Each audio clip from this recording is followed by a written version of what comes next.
What I realized being a senator and making laws and being a lawmaker and being the government is that our systems are not actually broken. They are working exactly the way they were designed to work. And I will tell you, they were not made with inclusivity of you or me, folks from the LGBTQIA community in mind.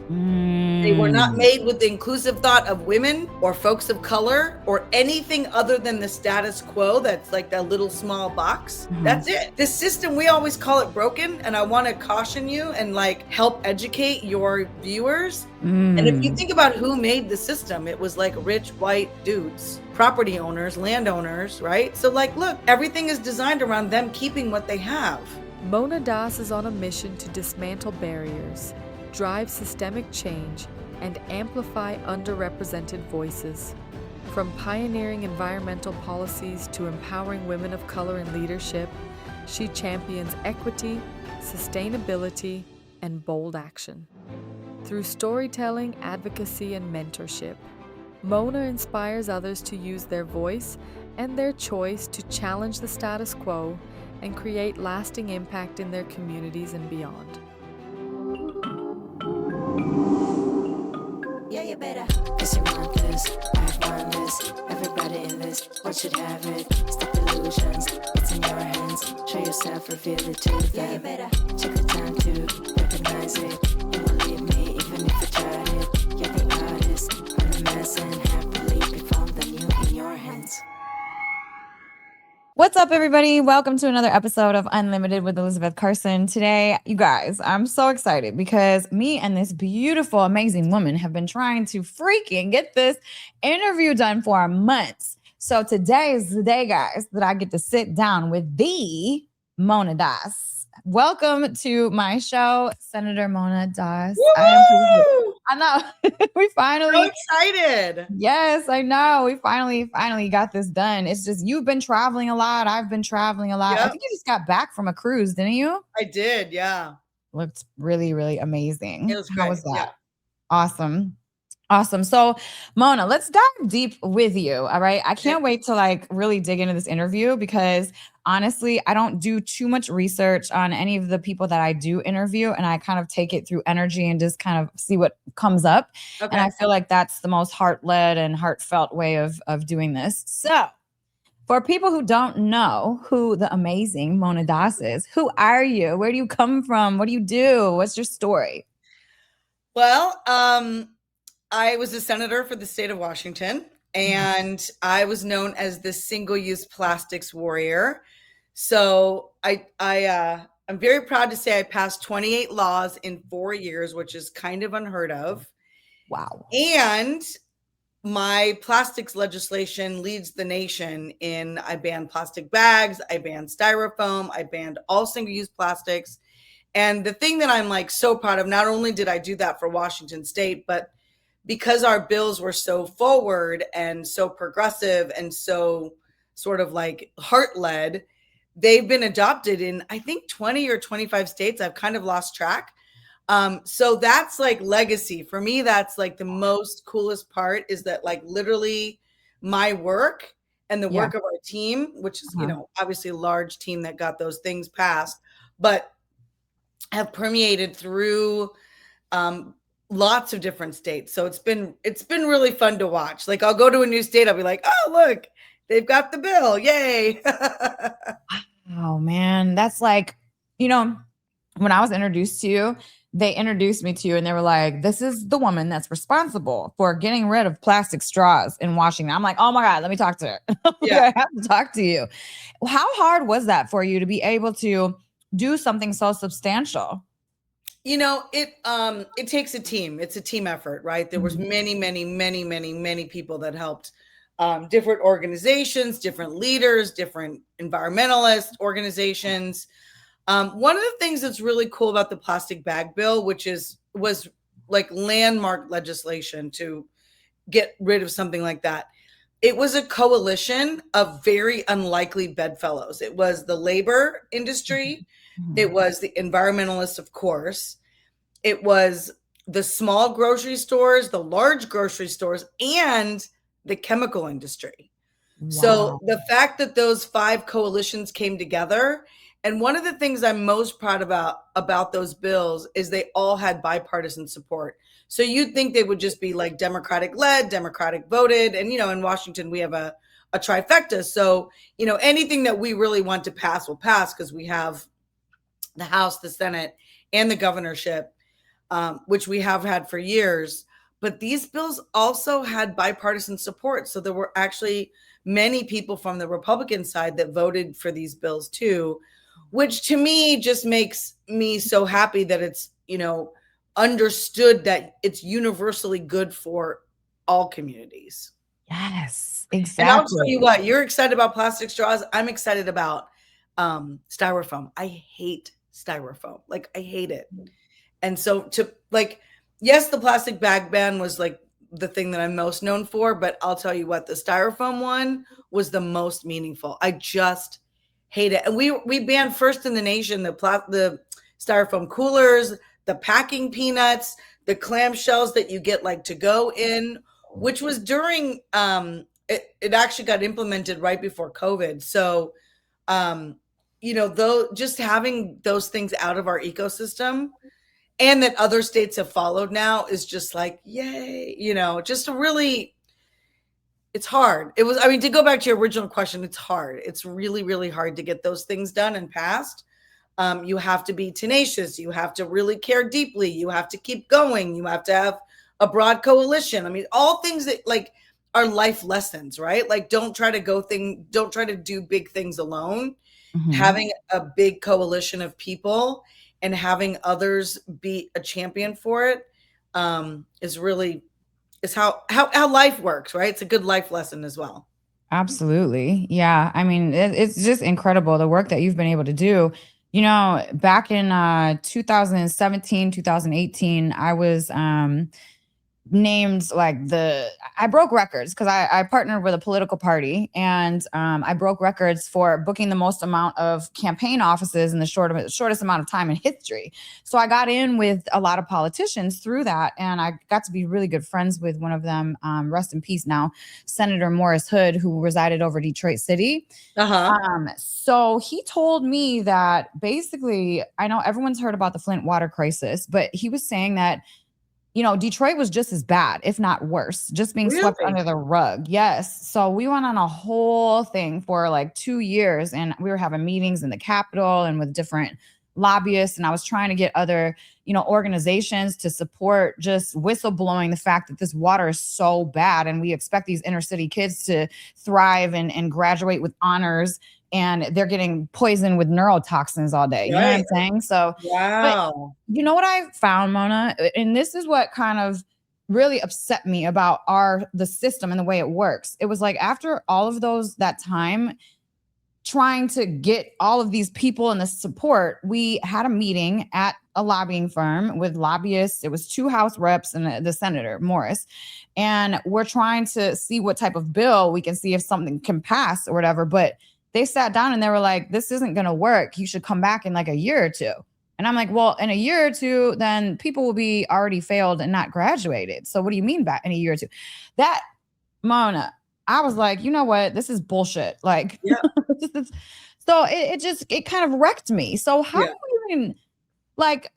It's just I don't agree with certain systems that we have, but Yeah. I love you, Mona. I love you because I felt your energy. You know what I'm Yeah. saying? Yeah. Like you are doing, you did the job and you did it for the people, Yeah. but there's just not that much of that. And then there's so many things that block you from doing good work. So what do Yeah. you even say about things like that? You have to that plastic bag bill was the first big piece of legislation that I passed, and it took 2 years. And they call it a 4-year bill. So most normally people expected it to pass in 4 years. We passed it in 2. And the only way you can do that is you kind of have to have like tunnel vision, and you have to put blinders on, and you have to literally just keep going. And the thing that, my family came to America with $6 when I was 8 months old. Wow. And so for me, the best way to get me to do anything is to tell me I can't do it. I know you know that energy. I know you know.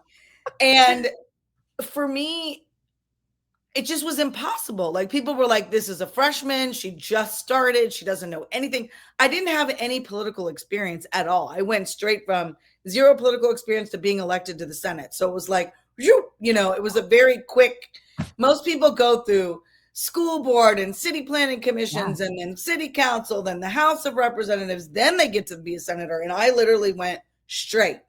And so I had no knowledge of anything. And I'll tell you, one of the things that I do still to this day, which I think is very unique, is I hire people smarter than me and I listen to them, right? Like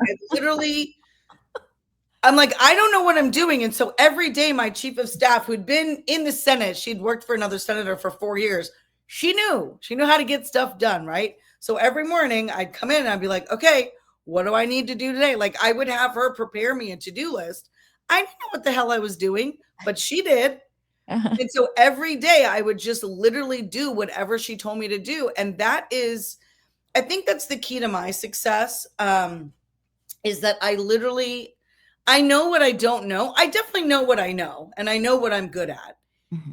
And I let others help me in the areas which I'm not trying to be an expert. You cannot, if anyone gets anything out of this podcast, like you can't know everything. You cannot be an expert in everything. Right. So figure out the things that you're good at. I'm good at 3 things and really, really good at those things and better than anyone I've ever met at those 3 things.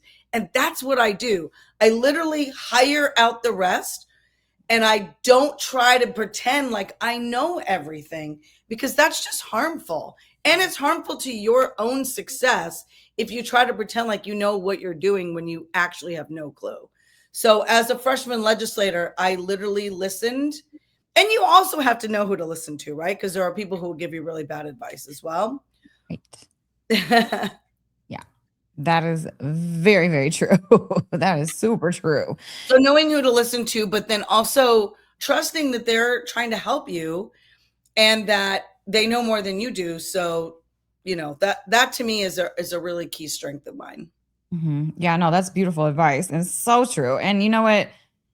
There are some people that just think that they know everything, and that's why they'll never be successful, because they never outsource and they just try to do everything themselves. And they don't delegate, they don't trust anyone else. Yeah. They think they know everything, and then you can't possibly know everything about everything. Like even like for your podcast, like you had somebody else do the tech check. Like you're not doing that. Right. You're literally like, that's not me. That's not who's like, that's not. You're not benefiting your highest self if you're trying to do everything, right? Right. Exactly. No, so true. Mona, so did you ever like, what made you decide like, hey, I'm just going to run for the Senate?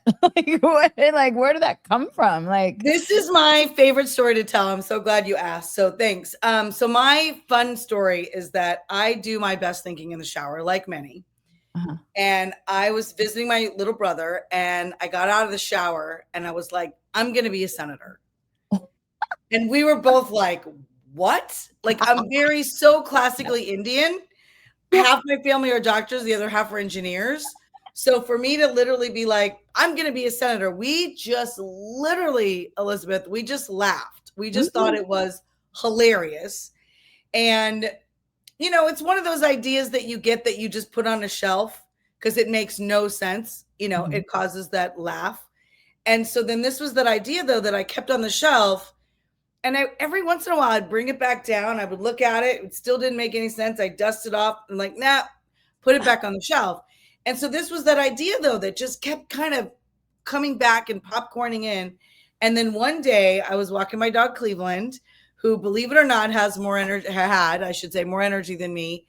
And if we were walking, he was so happy. He was living his best life, going on a walk. But if I'd stopped for any reason, there would be pulling and barking and like, let's go, let's go, let's go. Uh-huh.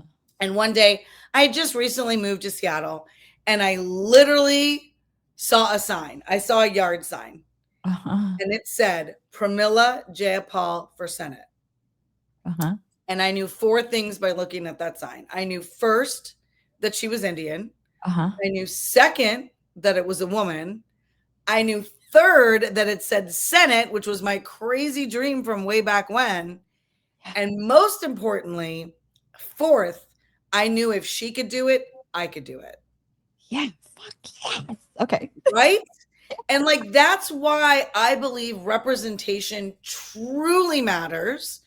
And that is why I, anytime I'm asked to be on a podcast or a guest at something or at a seminar or an event, I like to say yes if I can, because I believe now I'm the representation that truly matters. And you cannot, I believe with all my heart of hearts, you cannot be it if you do not see it.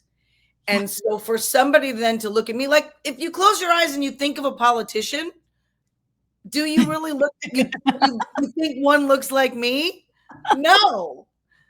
Right? Like I look the exact opposite of most politicians. And that's the key, right? Like, how can we have more women of color in leadership roles if we don't see it? Right? Like even with what you're doing, it's like, you're so prolific and everyone knows who you are. Like, it's just, you are then, you have no idea how many young women of color you're inspiring. You have no idea how many women you're inspiring. You know how many other people you're inspiring just by being a public face and getting out there and living your truth and saying your truth and being your authentic self. I think that's one of the keys for my success as well, is my authenticity. Yeah. I don't try to sugarcoat anything. Like, this is what it's like. It's hard as hell. And being a woman of color in those spaces is extremely difficult. Yeah. Yeah. Well, I want to get into that. Because I've seen it. Well, my mother, okay. So my mother was in politics her whole life. So she opened up a lobbying firm. So she was in and out of politics, and that was very successful. Like, she's one of the top lobbying firms in Lansing, Michigan.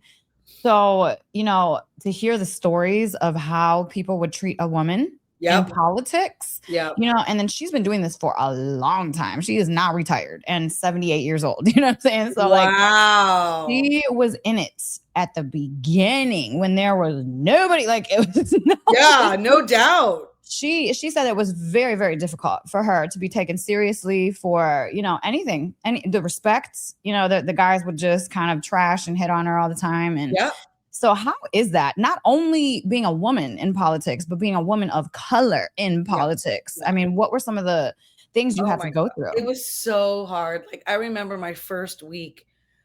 I mean, I flipped a seat, right? Like, I literally knocked 8,000 doors. I flipped a seat. I took out the most well-loved, like, moderate Republican in the state legislature. He was the floor leader. He had leadership positions. Like, nobody thought this guy could be beaten. Nobody. Wow. And I think it took somebody like me with the tenacity and this sort of like can-do attitude. And like, I didn't know anything about politics. People were like, well, he's the floor leader. And I'm literally like, what in the hell is a floor leader? Nobody outside of politics knows what a floor leader is. And you guys think that anybody cares, right? Like, what is a floor leader? Nobody knows what a floor leader is. You all are like drinking your own juice and nobody knows. And so for me, my first week I get there, right? I had flipped a seat. Everyone was so excited. Like, we had a larger majority, like, we could pass certain bills now that can be passed before. Everyone's super excited. I get there, and 5 white dudes in leadership positions all told me individually at different times within my first 48 hours, hey, by the way, they do not want this conversation happening, so we're doing it live. Hi, I'm Dr. Brian Artis. I want to personally invite you to something very different. An event called Uncensored with Elisabeth Carson, the banned conversation they don't want you to hear. This is not a typical health talk. This is a live, unfiltered conversation where we will speak openly about topics that are often avoided or shut down. 0 scripts, 0 restrictions, just real information and real answers. If you've ever felt like you're not getting the full picture, this event is for you. We're hosting 3 events live in 3 different cities, beginning in Dallas, May 16th, then in Las Vegas, August 8th. Yes, it will be hot. And Miami, December 5th. In-person seating is extremely limited. We are only inviting 100 people per event, and those seats will sell out fast. If you cannot attend in person, don't worry though. because you can join us virtually from anywhere. And every attendee will receive exclusive perks. And if you join us in person, you'll also receive a special gift bag with exclusive items. It will only be seen by those who purchase a ticket and attend live. Get your tickets now at ElisabethUnlimited.com/uncensored. That's ElisabethUnlimited.com/uncensored. Join me and Elisabeth Carson for an unforgettable experience. I will see you at Uncensored.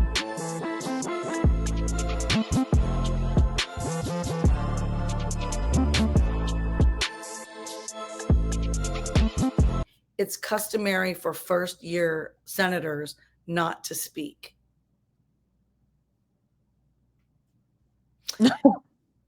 Right. After you work your ass off to get there, then I show up and they're literally like, don't speak. What did you say? What did Anyone you who say? knows me for more than 5 seconds is like, well, that didn't happen, did it? And honest to goodness, after being told that 5 times, I am not joking. I did not speak. And I'm talking about in caucus, in the caucus room, which is where we discuss bills and like ask questions and stuff. I literally spoke up. And I remember distinctively 2 times when, I had different experience. I had, my MBAs in sustainable business, and I had a mortgage business for years. And so I had some different experiences than people in the room. So the only 2 times I spoke up were when the discussion went to a place where you needed some sort of expertise that I had, then I spoke up. But I think what's so remarkable about that is in our society where we're always thinking about what we're going to say next. So we're always not really paying full attention. We're not like actively listening to folks. Yeah. Mm-hmm. It was the time in my life, those 3 months, where I literally was actively listening because I wasn't going to speak. I knew I wasn't going to speak. I knew I wasn't going to say anything. And so that's when you kind of get the nuances of what's going on. And I know that's why they said it, but there were 6 new people that started at the same time, and not everybody got that little lecture, as you might imagine. Mm. So it was very, and as I think a woman of color, your conditioning is always to be quiet, right?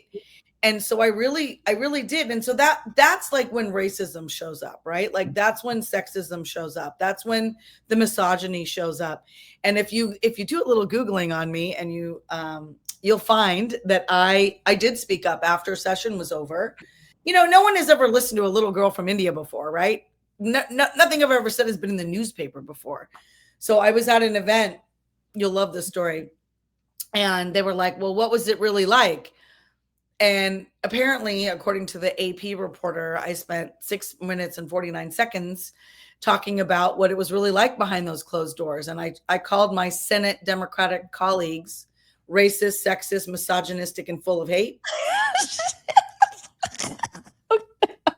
Girl, the AP picked it up, and it was in 300 newspapers across the country. Yeah.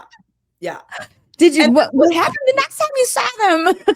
This was before the murder of George Floyd, before there was the white people reckoning, and like people actually realized that and look, we were raised this way. All of us, doesn't matter what color you are, you're raised with that racist mentality, right? This is just part of our society. It's changing a little, but not much.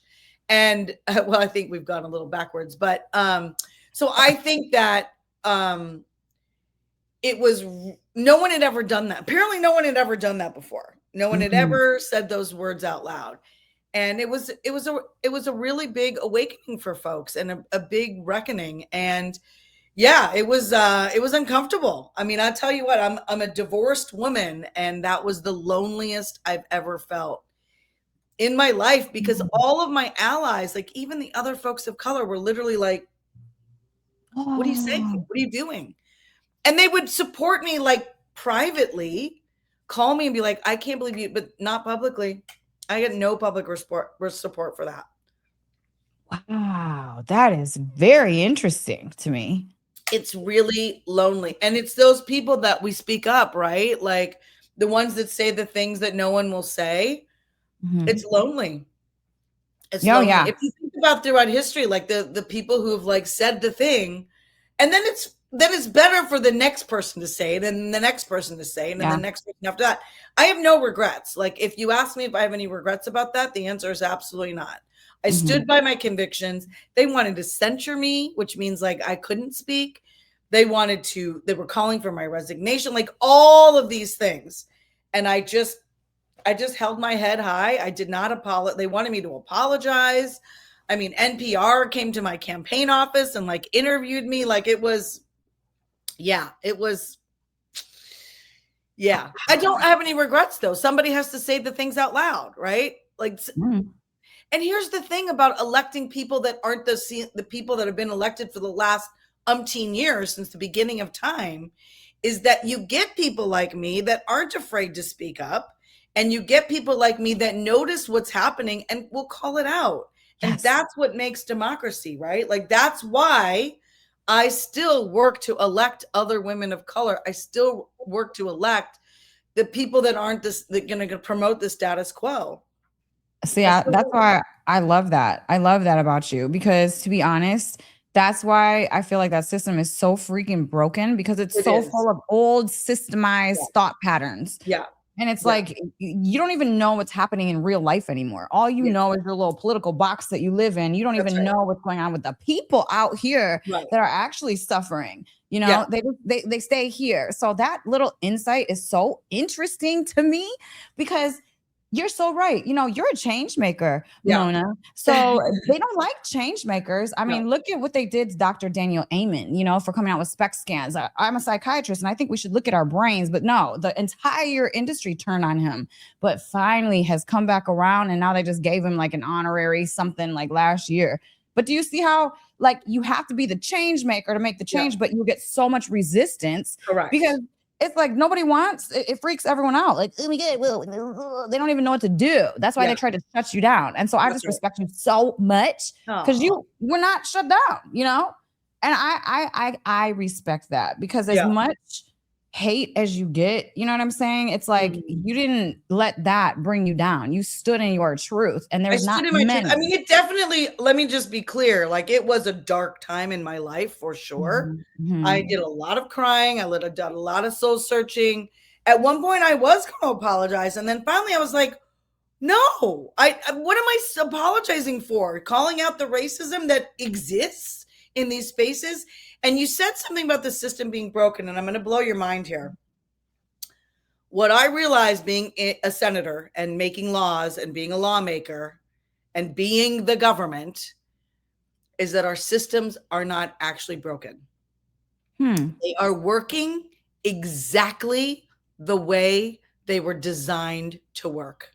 And I will tell you, they were not made with inclusivity of you or me in mind.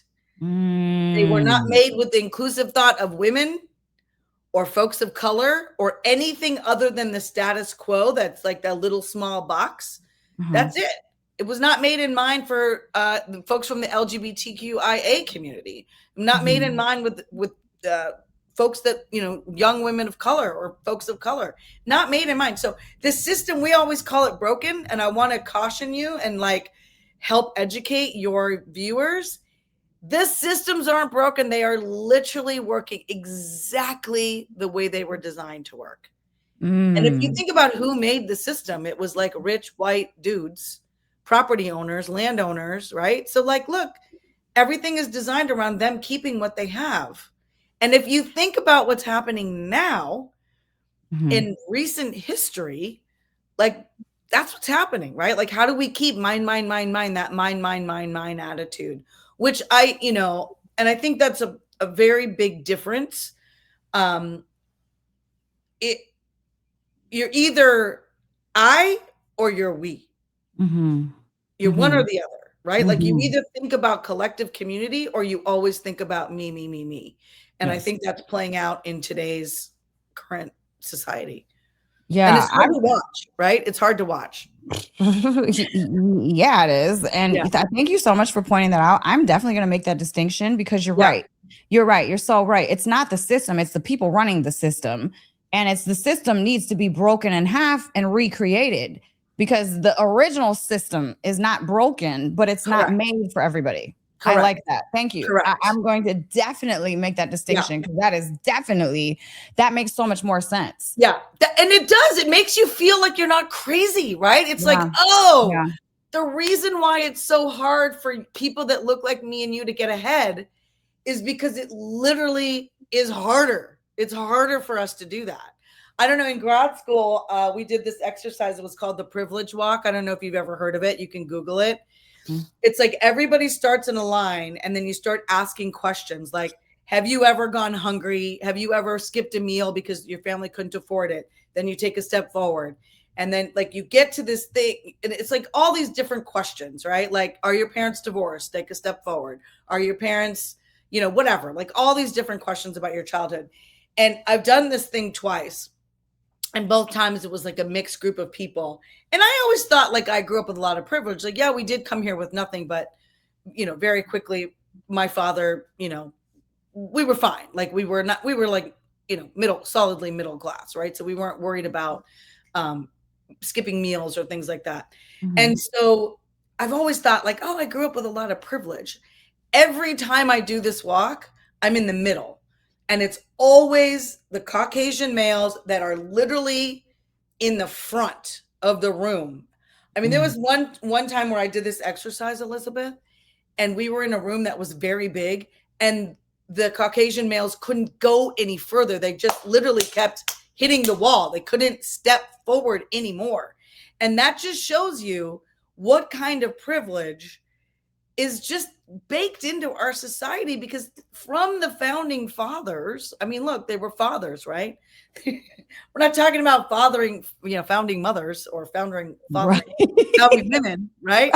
I mean, and look, even in our constitutions, like all men are created equal, right? Like it's just, it's just there. And when you peel back the onion and you've had the experiences that I've had, you start to realize that, oh, for us to succeed, and I mean, are you exhausted? I'm exhausted. Like I'm literally exhausted, right? It's not easy. And I will give you one more example that is just, I'll never forget this as long as I live. So when you become a senator and you are like on campus, suddenly you are like the top of the food chain, right? And so people go out of their way to do things for you, like crazy things. And so I would be walking to my office and somebody, always usually a lobbyist, who would be walking behind me would literally run, ahead of me just to open the door for me. Wow.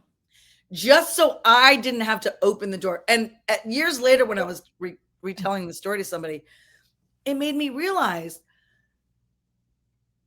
men who don't look like me have those doors open for them without them even knowing that they've been opened for them.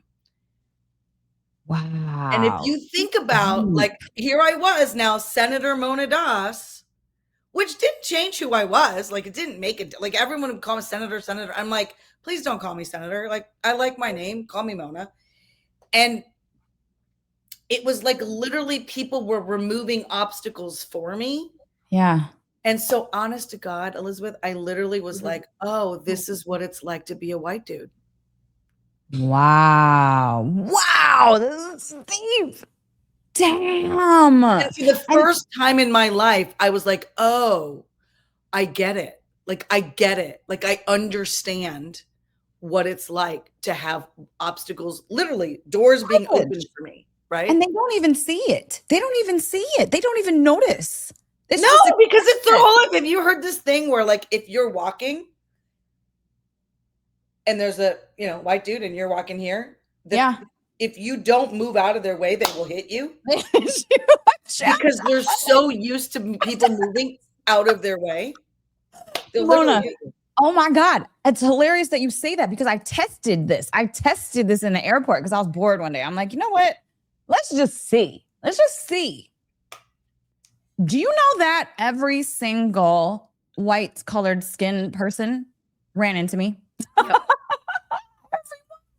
But every single colored skin person went around me. Yep.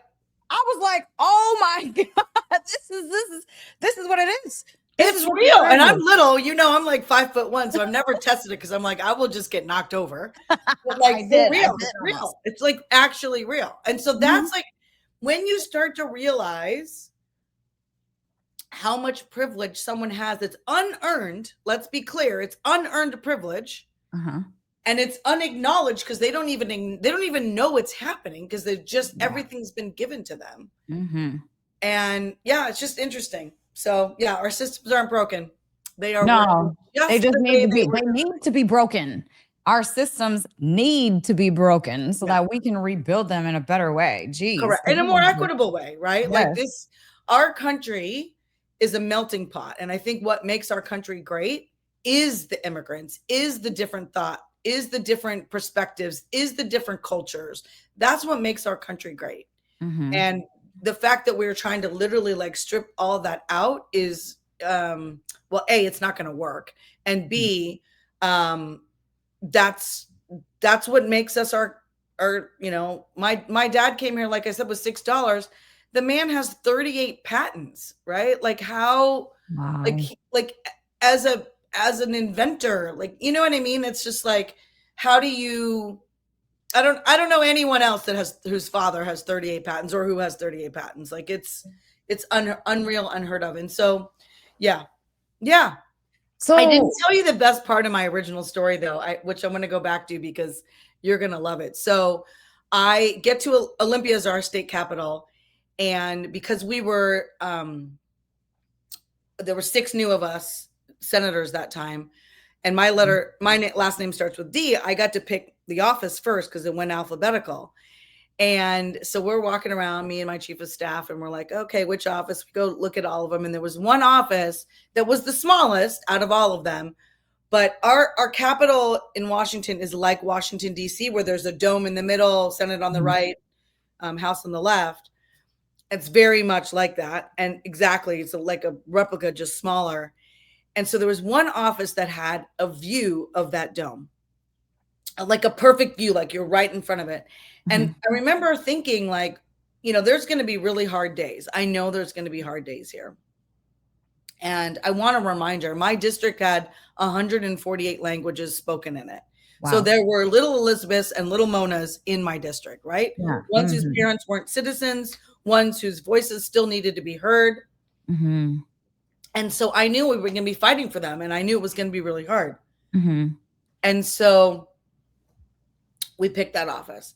And about 2 weeks later, somebody came into my office and they're like, oh my gosh, did you know this is Pramila J. Paul's old office? What? Oh man. What? Wow. And I get teary-eyed every time I tell this story because you can't plan that. Right. That is literally the universe saying like, you were in the right time at the right place. We got you. We got you, girl. Yes. We got you because you can't plan that. Right. Chills. I know. Every time I tell this story, people are like, I just got chills because it's so profound. The same woman that inspired me to run. Yeah. I then became her, like physically located in her office. You can't plan that. No, that's definitely God, source, universe, whatever you want to call it. That's right. That's what that is. That's synchronicity. Right. That's the reminder you're exactly where you need to be. Exactly. That's exactly where I was exactly put there to do what I did. Yes. And so that's, you can't plan that. And I just remember that feeling of like, oh my God, the gravity of that and the moment was just like, whoa. And I remember because, obviously Pramila and I became friends. And so she was hosting a fundraiser for me once. And I told her, I was like, hey, Pramila, I got something to tell you. And I was like, hey, I got your office. And she was like, Jack 230? And I'm like, yep, Jack 230. Like she couldn't believe it either because it's so crazy.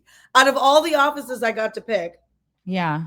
And that one happened to be empty. You know what I mean? It was just like, wow. You can't plan that stuff.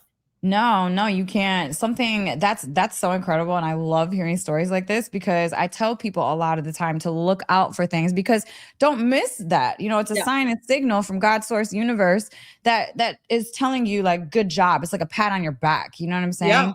And it's a It's a like, beautiful. keep going. Like, you got this. Like, you are Yeah. meant to be here. This is your time. This is Yes. your space. You Yes. take up the space, right? Like, Yes. and that's the thing. We've always been taught not to take up space. And so Mm-hmm. this for me was like, okay, this is, you own this. This is your space. This is your time. You are meant to be here. And I think there's nothing more clear to me, like you said, sign from the universe. Yeah. That everything that I experienced to get there. Yes. And I have this like crazy like thought sometimes where every single decision that you have made in your life and every single decision that I've made in my life is causing us to be here together. Oh, Like, yeah. we just happen to meet, right? Like, Yeah. I don't live in Miami. You don't live in Miami. We Right. just happen to meet. We just happen to be sitting next to each other, I know. right? Like, think about how hard it Yeah. was for us to actually meet. Yeah. Like, it's crazy, right? And so for us to like be here today is the culmination of every decision you've ever made and every decision I've ever made. Yeah. I just love thinking. It's trippy for me sometimes to think about that, but like, I think about it a lot of like, wow. No, it's Every life incredible. choice that we both made, right? Yes. It's like the butterfly effect. That's why I always tell people I'm not ashamed or look back and regret anything that I've went through or done because I'm very proud of the person I am today. And I wouldn't be the person I am today if I didn't experience every single thing exactly how I experienced it, Right. to get here. So no, I love the way that you look at things. And let me tell you a quick story, Mona, because this is wild. I had that synchronistic thing that happened too. Yeah. So, I went through that really, really hard divorce last year and it was like drama and, I lost everything. So I literally felt like I had no resources, no friends, no career, no nothing. And so, something happened. There was like a business meeting with me and a woman from across the globe. And, it was like synchronistic. So she invited me to come speak in Bali. So I ended up going to speak in Bali. This is all the synchronicities that are like opening up because I didn't try to go speak. I just knew that I was going to be speaking on stages and I didn't know how. I didn't have resources. Okay. I didn't know what I was going to do. So my intro song was Let's Go Trick Daddy. My outro song was Man in the Mirror, Michael Jackson. Okay. So I did my speech. It was beautiful. It was awesome. Standing ovation. I get off stage. Man in the Mirror plays. Boom. Then the next day, we're getting ready to leave, me and my team. I have my assistants there, my friends, and we're like, you know what? Let's go eat outside of the hotel today. Let's just walk down the street and go find some food. So we walk down this street, random restaurant in Bali, right? So we go sit down, we're eating, we had a great dinner, we're laughing and stuff. And as soon as we start to pay the bill, guess what song comes on? Man in a freaking mirror in the middle of Bali in a random restaurant in a street. And we're all looking at each other like, yo, what is this? Not only that, it was Man in the Mirror started playing and then boom, fireworks started going off. I was like, yo, this is amazing. And that's like such a random song. Like, never would I, like, if you gave me 100 guesses of what your outro music was, I would never guess Man in the Mirror, right? No. Yeah. I was like, yo, but you know what? It's that pat on the back because, Mona, I was going through such a hard time. I was still in my shell, you know what I'm saying? After the whole thing, losing everything. Yeah. So it was like, I needed that support, that extra little like, oomph, like, you're doing good. Keep going, Yeah. And you got that too. And man, it's just, it's a magical feeling. I love that. Oh my gosh. You're making me cry. Yeah. That's awesome. It's just like you said, it's the universe just be like, keep going. You got this. Yes. Yeah. And I really feel like it's when you're in alignment with your purpose, and you know what, Mona, we incarnated here with trauma stuck in our physical bodies already. So we already have that suppression within us. We already have that like, ooh, like we're not supposed to talk, we're supposed to nurture and take care of everything. The family, we got to like hug the whole family. We come in here with that inside of these vessels. So it's innately in us to shut up. Not only that, then society trains us to shut up. And then it's like for women, especially women of color, to then circle back and then find their power again, you know, and then to embody that power is a whole process that they don't teach us how to do. Right. That's right. So, I mean, it's awesome that there are other women like you that are doing the work, because I really feel like at this point, it's the women that need to stand up, find their voices, step into their power again, and then stop enabling the bad behavior. You said it, Mona. You stood in your truth no matter what came at you. More women need to do that, because it's like we're scared. And so no one knows our truth, right? Yeah.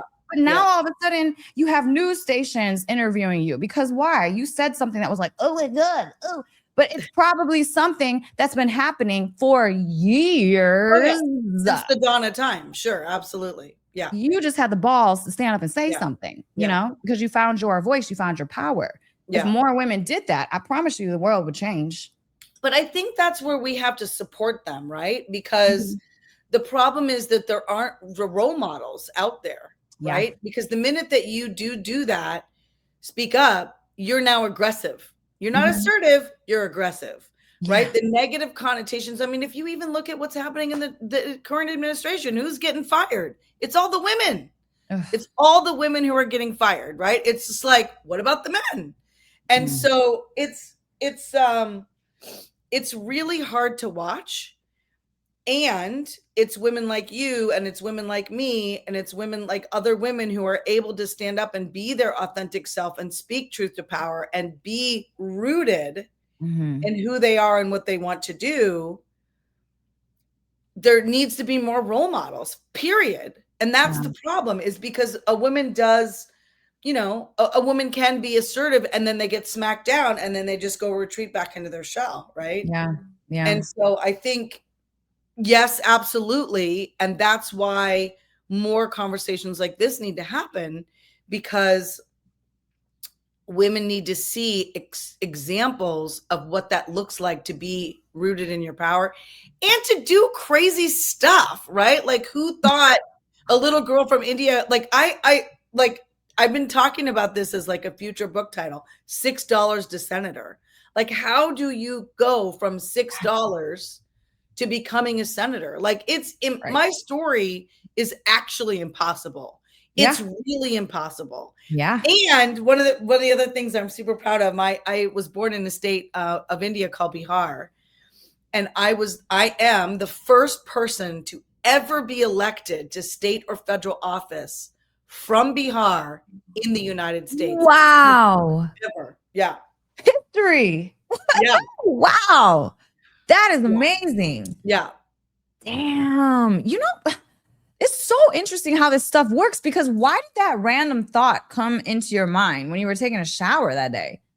No idea. What?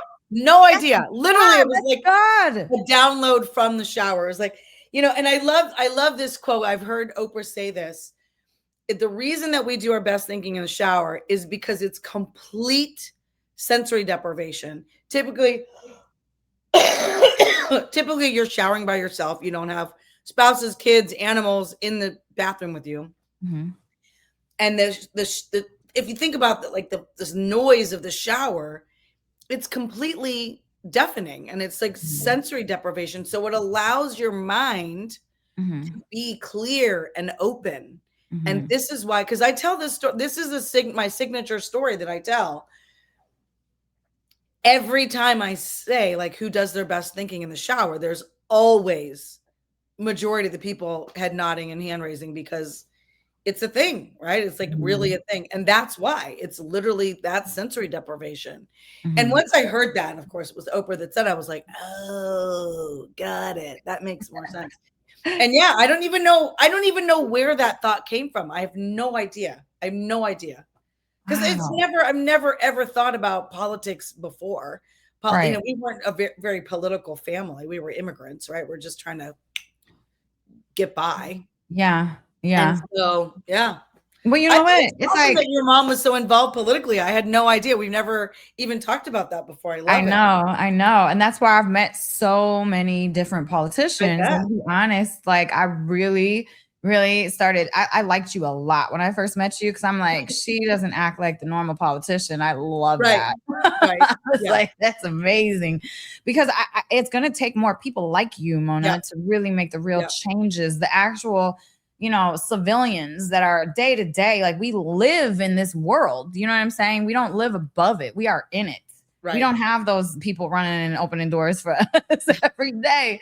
Right. So we gotta, it has to be more people that are just your everyday person that are really, experiencing life the way it is. Like, Yeah. It's just it's interesting. So I really wanted to touch on this, but I know I'm gonna get flack. I don't even care. So working when you worked in the Senate for the president, so how is that like? Because I know that, it's just wild. It's just wild. It's just like a reality TV show in my mind. I'm just very disconnected. So I watch it actually like a reality show, but it's just right now, I don't think anymore. I'm like, How can you justify the cray stuff that's I coming don't know. Like I don't like the stuff that happened over Easter weekend. It's like, how are like you're supposed to be Christians? Like you're supposed to be Christian people. Like I don't understand how you can praise be to Allah. Like what the? I don't know. Yeah, I know. I just don't get it. I'm very confused. I have no words. There's no words. And it just gets crazier every day. There was a post last night. Did you see that tweet? That X post of like the message from our president, like talking about the country. You didn't see that one? Yeah. You'll probably see it. It's just, I was like, what is this? He's talking about our country or talking about what's the war in Iran? The war. Yeah. Talking about, Yeah. It's how are you able to like work? You know what I'm saying? That's why politics was so frustrating to me, because it's like you can't really like, there's so many blocks. You know what I'm saying? Like you have to pass it through here and then here and then here. And if it doesn't go here, then you got to bring it down here, redo it, and then here and then here. The process is freaking insane, man. And it's like, and that's why you have to be tenacious, right? That's why somebody like me can get in there and pass 28 laws in 4 years, because I cared that much. Like you have to actually care to get this stuff passed. You actually have to be dogged in your, like, you have to be like every day, okay, this didn't work. Now, how about this? And that's why it's a team sport. Like it's literally a team sport. You have to have the right team with the right experience to know how to, like it, like you just said, it is, I think my colleague, when we first got there, he figured it out. He'd done like a mind map of the whole process. There's like 58 places where a bill can go south. 58 in one process. And so you like literally you have to like just be aware of every inflection point and how it can go. And and you have to be, and this is the thing that I find most politicians who aren't successful, the ones who pass no laws, well, many of them, and I will say many of my colleagues that have been there for too long, would pass 0 or 1 bill, right? A year. Because they're just there for the title. They're just there to literally like be like, oh, call me senator, right? Like they don't care, right? And besides, what do they want to change? Their communities are doing fine, right? Like when the system is stacked in your favor, is there really anything you need to change? No. The change that I made was literally to better the lives of people that look like me, right? Those are the laws that I passed and the ones that I cared about, right? Like deeply, deeply cared about. And so I think that what's happening today and what's going on right now is, I think people don't know what to do and they don't know how to do it. And like November's coming quick. It's already April, which, can you believe it's April already? And November's coming quick. And that's I think we're going to see record breaking voters out, because I don't know, like I'm in Arizona right now and, gas is like $5 a gallon. So when you start hitting people where it counts in places like food costs and the gas bill, that's when people are like, oh. And then, I don't want to remind folks, but it's like, hey, you voted for this. Like, by the way, we all told you this is what was going to happen, and it's actually happening. And yeah, so anyway, I know we've talked a lot about politics today, but it's hard not to right now. It's very crazy what's happening. It is hard not to. Mona, I'll be honest and transparent. That meeting when those people said come back in a year or two, it crushed my soul and kind of trust in politics. I'm like, screw this. This is not fair. So I'm like, I'm gonna do it my own way. I'm just gonna talk like this all over the internet so people will hear me. It's very disheartening, and that's why a lot of people cycle out of politics. Good people cycle out of politics, because the change is slow. It is so slow. I mean, like common sense. Like, do we need to have plastic bags? No, we do not. Yeah. And so that took 2 years for a bill like that, right? Like, it's your experience is not unusual. And your experience is very, it's why good people leave, because it takes too long. And that's why also the people who don't want change stick around, because the status quo is working for them.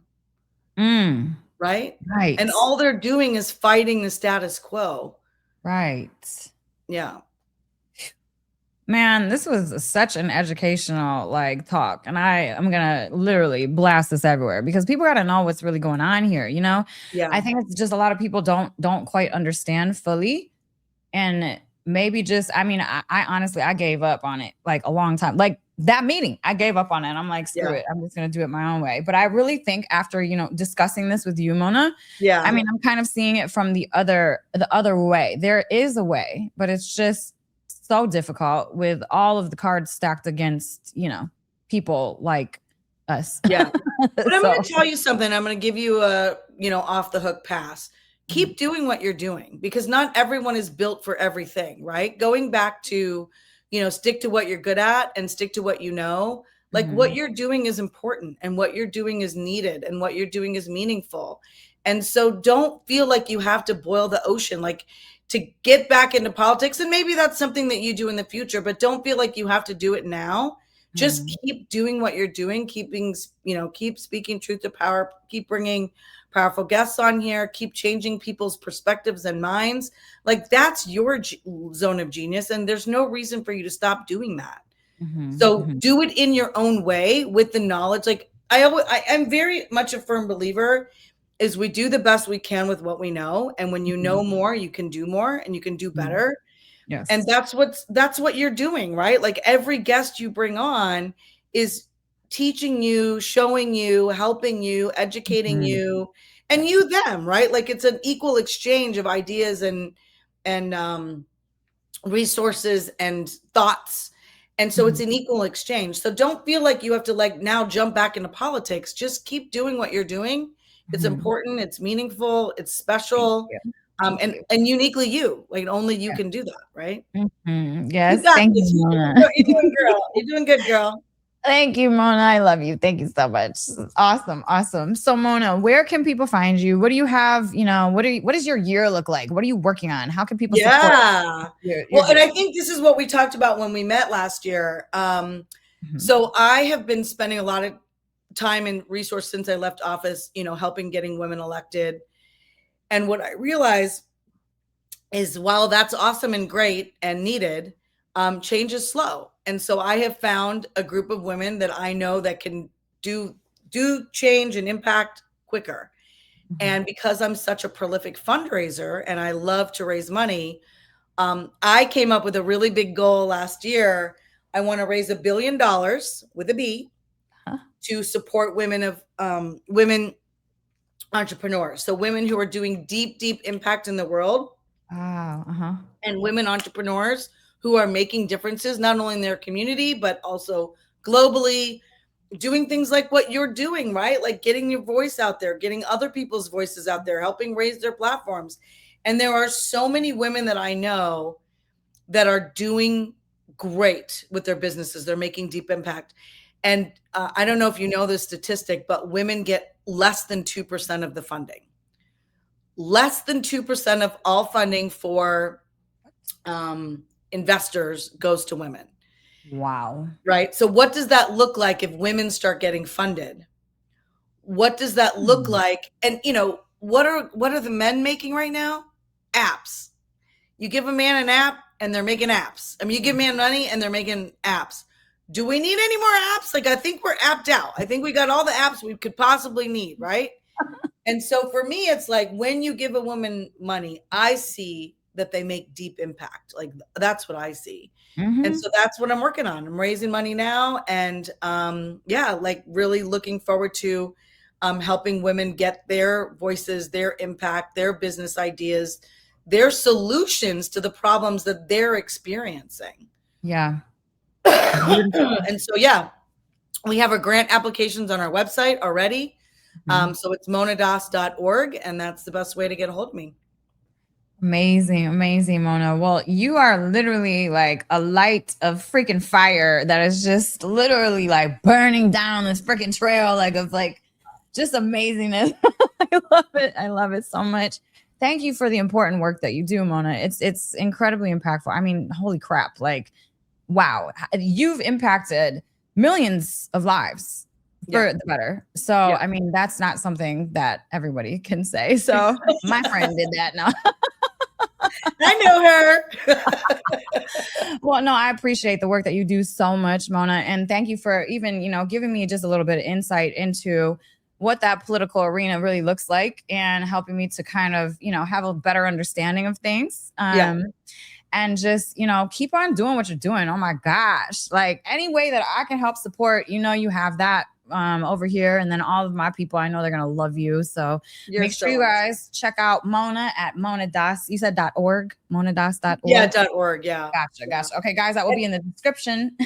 And the last thing I'll share is I didn't even talk about this. After I left office, I made a movie, which is what we talked about, called Badass Women Doing Kick-Ass Shit. Yes. And we won all kinds of crazy awards, like Cannes Best Director, Cannes Art Festival's Best Director, like crazy. We won all these amazing awards. So when you go to the website, there's a link to, you can watch the movie. We've got a distribution deal. So we're on Amazon Prime and Apple TV and YouTube and all the spots. So I'd love for y'all to watch the movie. And it's you got to write your book, $6 to Senator. I mean, $6 to Senator.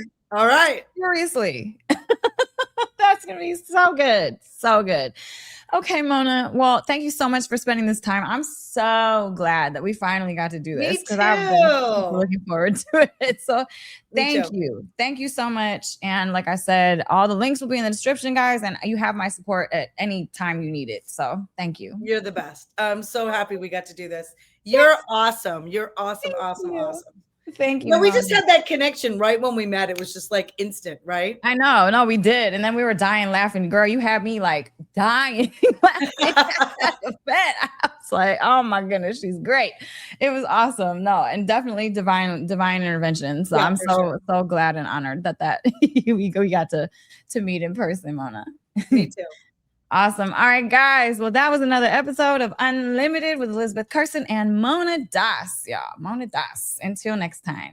Peace. This podcast is for informational and entertainment purposes only. The views expressed are those of the hosts and guests and don't necessarily reflect those of the producers or affiliates. We do not guarantee the accuracy of the content. Please verify information and seek professional advice when needed. By listening, you agree not to hold us liable for any actions taken based on this content. Thank you for joining us on this journey. We hope you enjoy the episodes ahead. Love unlimited, feel unlimited. Before we wrap, if you're done living in loop mode, the addictions, the emotional swings, the stuck seasons, start with a tool that actually shifts your state. Go to unlimitedmeditationpack.com and download the free pack I created. It's 5 targeted meditations with theta entrainment frequencies that drop you into the zone where real subconscious reprogramming happens. These sessions calm your system, clear the old patterns, and open you up to better health, better connections, more clarity, and a life that finally moves. Start there. unlimitedmeditationpack.com.